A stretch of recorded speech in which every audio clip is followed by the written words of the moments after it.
বিদেশি ফ্রাঞ্চাইজি লিগগুলোয় কদর বাড়ছে টাইগার পেসারদের। মোস্তাফিজুর রহমানের পর এবার লঙ্কা প্রিমিয়ার লিগ খেলবেন তাসকিন আহমেদও। ভিত্তিমূল্য $50,000 তাসকিনকে দলে ভিড়িয়েছে কলম্বো স্ট্রাইকার্স। এর আগে সোমবার এলপিএল এর খেলোয়াড় ধরে রাখার তালিকায় মোস্তাফিজকে সরাসরি চুক্তিতে দলে নিয়েছে ডাম্বুলা থান্ডার্স। তাসকিন দল পেলেও অবিকৃত রয়ে গেছেন ব্যাটার মুশফিকুর রহিম, লিটন দাস, তাহিদ হৃদয় ও নাজমুল হোসেন শান্ত। লিটনের ভিত্তিমূল্য ছিল $30,000 আর মুশফিকের $50,000। বাংলাদেশ অধিনায়ক শান্তর ভিত্তিমূল্য ছিল $40,000। আগেরবার ভালো পারফরমেন্স করেও এই মৌসুমে ডাক পাননি হৃদয়। গত মৌসুমে জাফনা কিংসের হয়ে 6 ম্যাচে 135 স্ট্রাইক রেটে 155 রান করেন এই ব্যাটার। হৃদয়ের ভিত্তিমূল্য ছিল $40,000। মেজর লিগ ক্রিকেটের দল লস অ্যাঞ্জেলসের সঙ্গে চুক্তিবদ্ধ হয়েছেন সাকিব আল হাসান।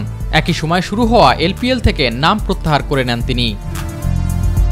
এদিকে বিদেশি লিগে খেলার সুযোগ খেলোয়াড়দের জন্য গর্বের উল্লেখ করে বিসিবির সভাপতি নাজমুল হাসান পাপন জানান, সবার আগে দেশ, তারপর অন্য জিনিস।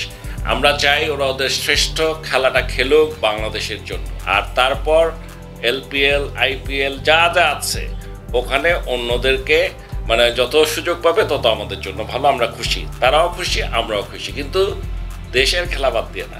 এস এম আরিফ, মাই টিভি।